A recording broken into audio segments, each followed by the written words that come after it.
January 3, 1889, at a bustling square in Turin, an onlooker witnessed a coachman ruthlessly whipping a horse. Unlike the indifferent crowd, this solitary man moved with urgency.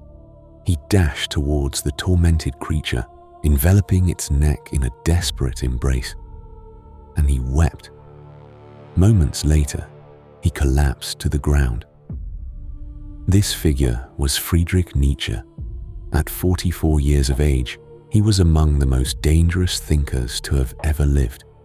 And in this pivotal moment, the fortress of his mind began to crumble irrevocably.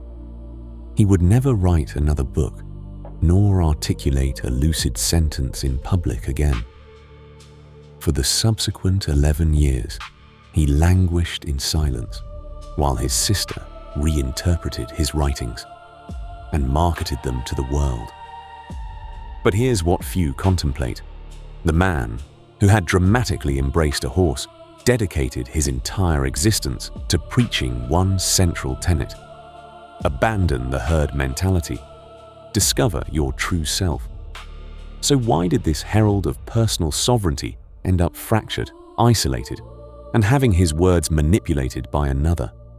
This question is the key, and beyond it lies a map to uncovering your authentic self. Charted by a man history remembers as mad. To delve into his breakdown, we must first comprehend the warning he was fervently imparting throughout his life. A cautionary tale directed precisely at you. Nietzsche posed a singular question repeatedly in varying guises. How much of what you define as yourself is genuinely yours? Ponder it for a moment. Your beliefs, your ambitions, the trajectory of life you profess to desire, where did they originate? Most were handed down to you by your parents, your educational institutions, your peers, the digital world. You absorbed them so completely and so early that they now masquerade as the essence of your soul. Nietzsche had a term for those who fail to notice this substitution. He labeled them the herd, not unintelligent beings, not feeble ones, merely people who have never once questioned the rules they adhere to. Here lies the unsettling truth. The herd exudes safety. It appears moral. It feels normal. And that is precisely what makes it so challenging to escape. There was one core idea hidden within his notebooks that he believed could liberate an individual or devastate them.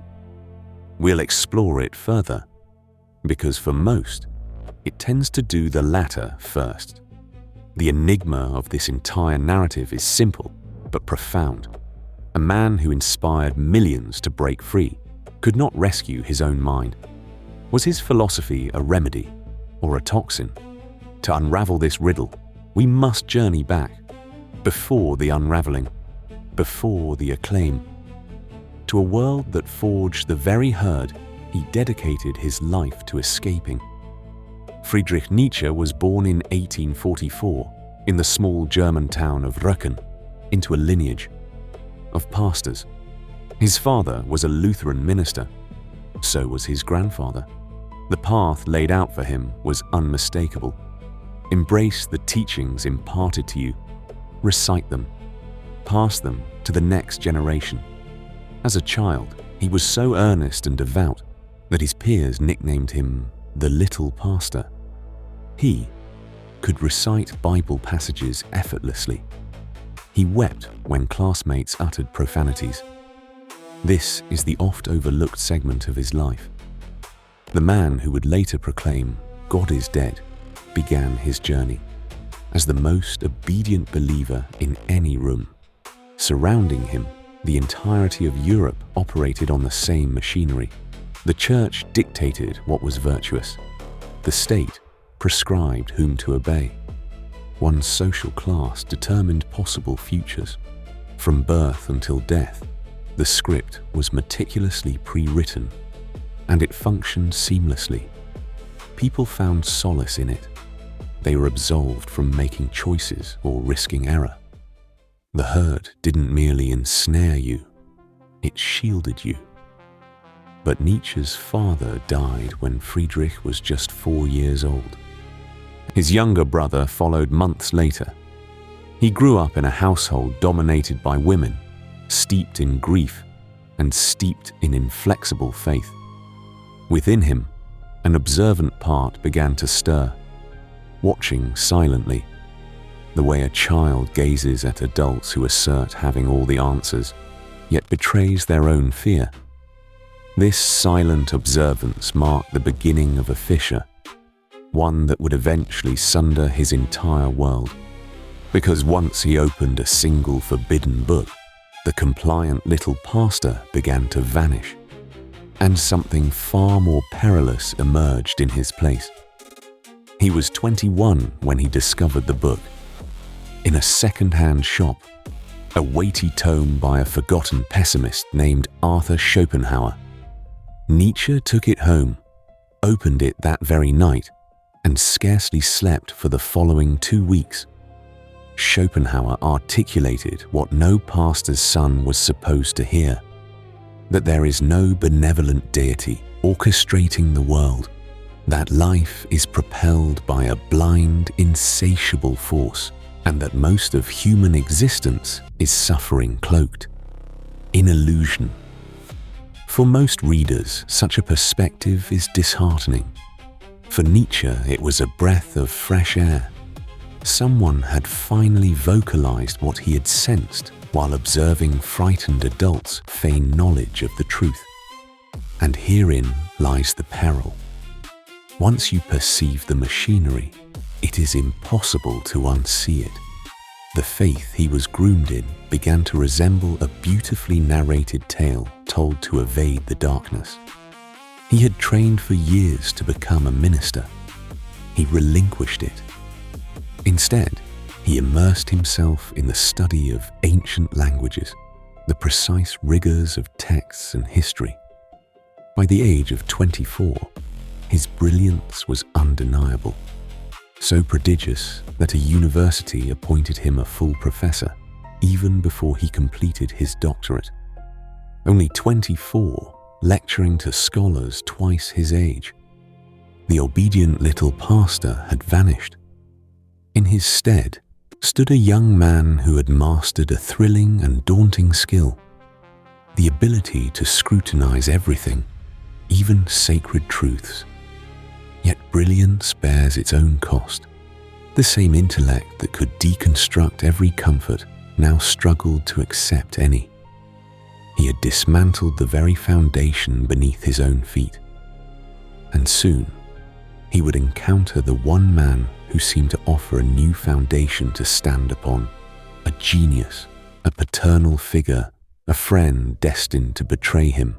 His name was Richard Wagner, and the narrative of how Nietzsche adored him, idolized him, then turned on him with vehemence, unveils precisely how this philosopher dismantled every idol he ever revered, and eventually shattered himself.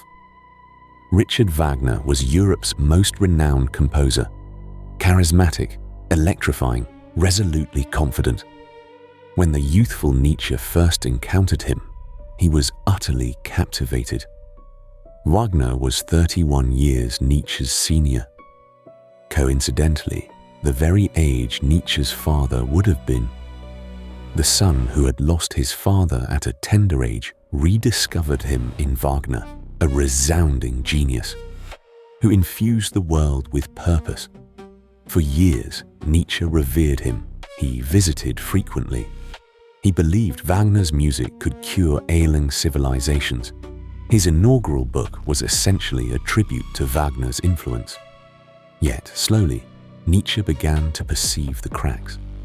Beneath the brilliance, Wagner was vain, manipulative, yearning for adulation and crowds. As Wagner aged, he gravitated towards the very things Nietzsche detested: nationalism, religiosity, the guise of the herd masquerading as art. Nietzsche felt a profound disillusionment. The idol who once possessed his heart was another figure seeking refuge in the masses. So Nietzsche did what he would perpetually do to every certainty in his life. He obliterated it. He severed ties with Wagner publicly, painfully, never fully recovering from the fracture. But observe the pattern, reverence, then dismantle it. Schopenhauer, then transcend him. Wagner, then renounce him. Repeatedly, Nietzsche could not settle upon anything that demanded he cease questioning. This liberated him, yet it also left him desperately, profoundly isolated. Each idol he demolished left him on increasingly barren ground. By his mid-30s, his health had started to deteriorate. Excruciating headaches, days of relentless vomiting. He resigned from his academic appointment, becoming a wanderer drifting through Europe, scribbling fervently between bouts of agony.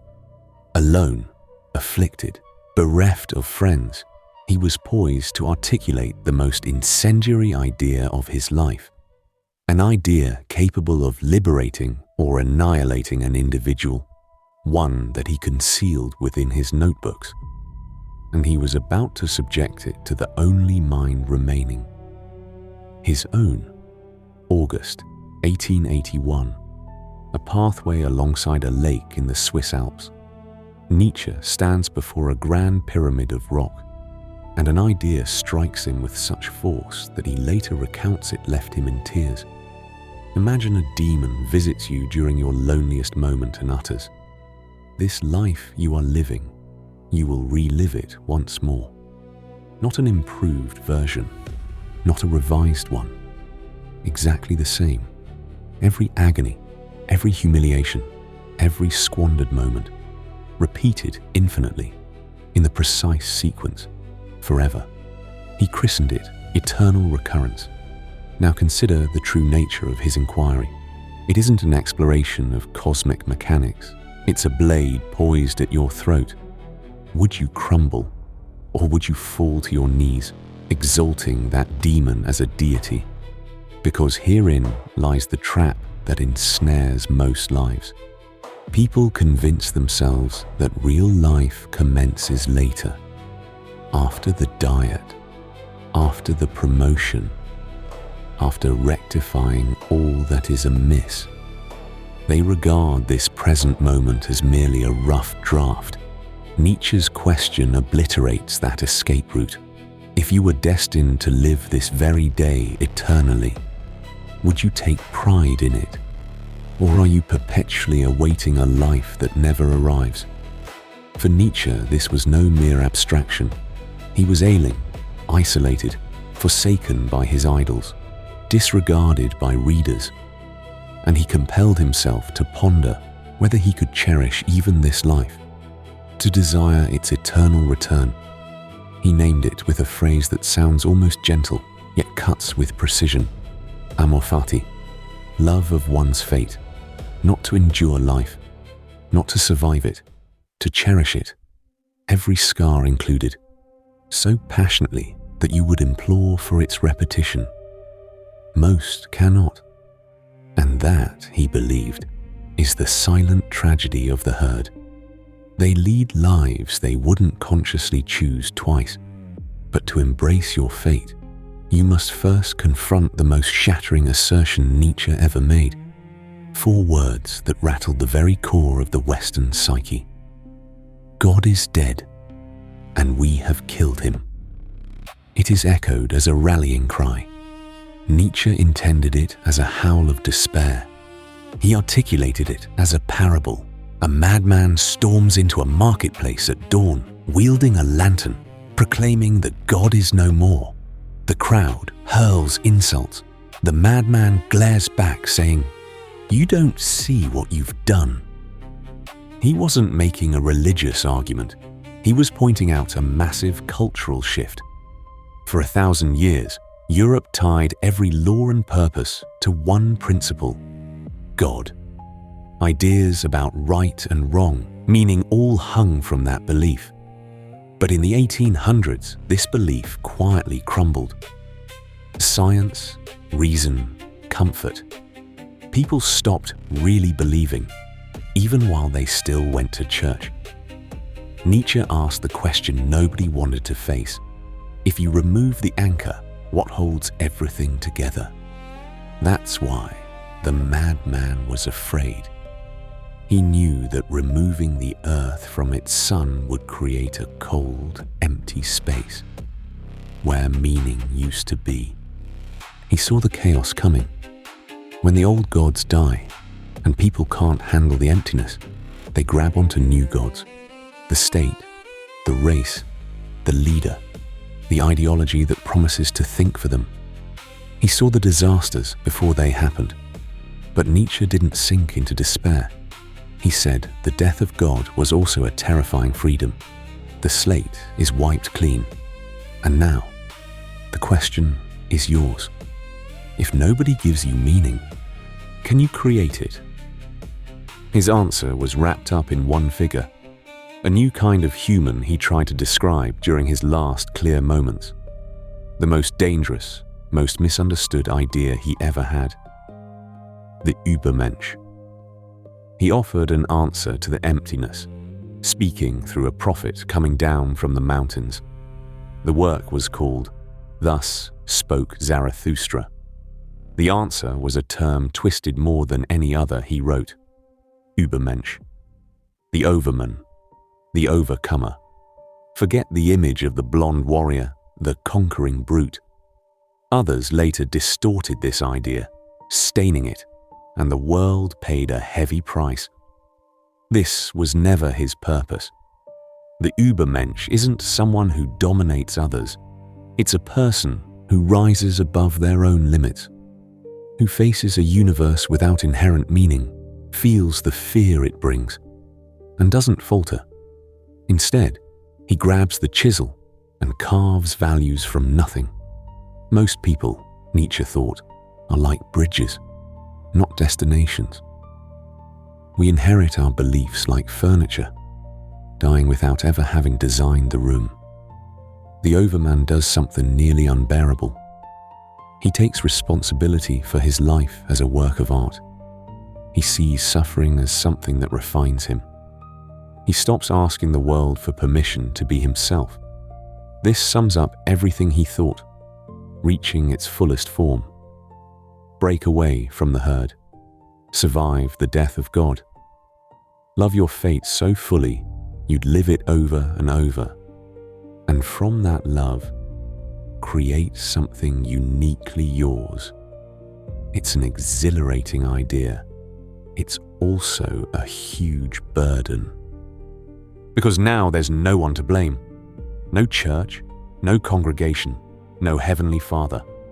Only you and what you will create. Nietzsche expected this from others, and he demanded it of himself, alone in cold rooms, half blind, writing like a man possessed. But the fire that burned brightly was already consuming him. The great mind that dismantled every idol was starting to undermine itself.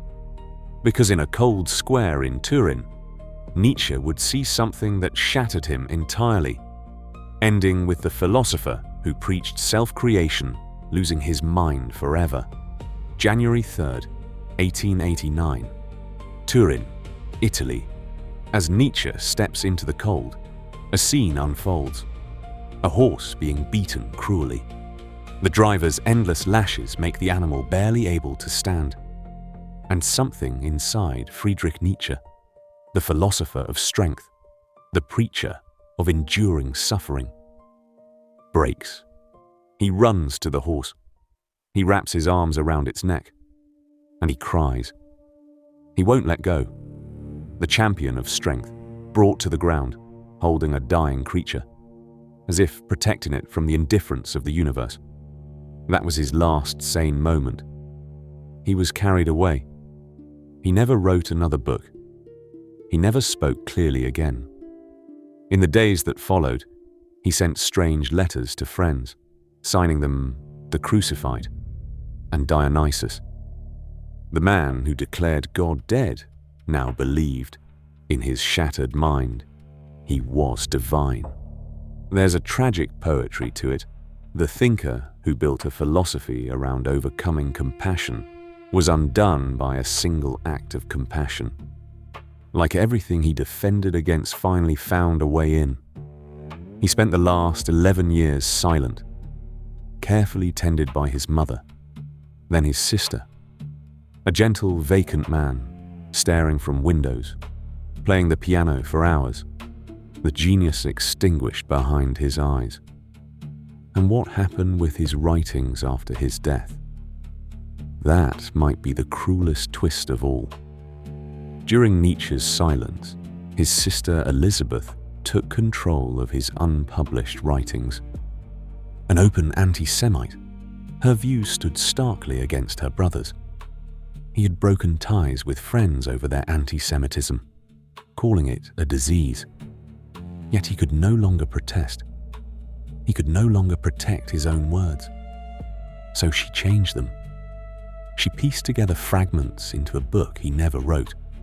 She twisted his idea of self-transcendence into a tool used by the most despicable men of the next century.